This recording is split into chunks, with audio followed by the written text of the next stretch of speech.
Labis ang lungkot ng isang ina sa Davao Oriental matapos anayin ang kanyang ipong pera na aabot sa 35,000 pesos. Narito ang report ni Kent Abregana ng GMA Regional TV 1 Mindanao.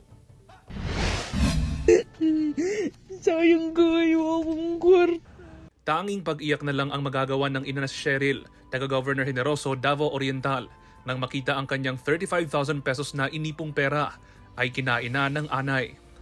Kwento niya, imbis na i-deposit sa bangko, gumawa na lang daw siya ng alkansya na karton kung saan niya inilagay ang pera. Katong January, ako na to siyang giihap nga ana siya nga kantidad. So dili pa man ako need ang gibalik na ko sa karton sa alkansya nako. Linggo ng hapon nang buksan niya ang kanyang alkansya. Nagulat na lamang ito sa kakaibang nangyari sa kanyang cabinet kung saan nakalagay ang pera. Akala daw niya ahas dahil malambot. Nang hinawakang muli, kakaiba raw, kaya kanya itong binuksan. Ako din giabrihan og dako akong kabinet sa akong sininaan niya. Gipanghabwa nako akong mga sinina. Puro pa mga naa dito tanan ang mga anay ba nagtapok nga. Murag nagbalay dito sila dito kay puta man ang ako ang sinina. Pambili daw sana yun ng laptop at cellphone para sa kanyang anak na si Kenny, college student, at si Maria na nagtapos ng senior high school noong Miyerkules. Pero naintindihan naman daw ito ng kanyang mga anak. Wala mo tayo expect ato, so ano na lang, ampo lang ito sa Ginoo eh.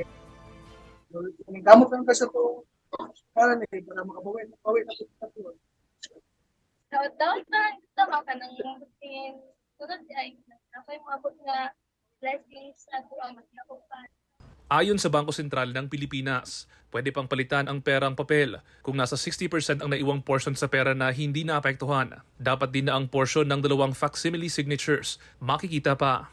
Ang window security thread dapat din na nakikita, maliban na lang kung nasira dahil sa apoy, insekto at iba pa na hindi naman sinadya.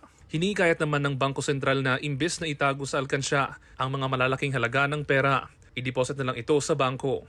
Para sa GMA Regional TV, 1 Mindanao, Kent Abrigana, nagbabalita para sa GMA Integrated News.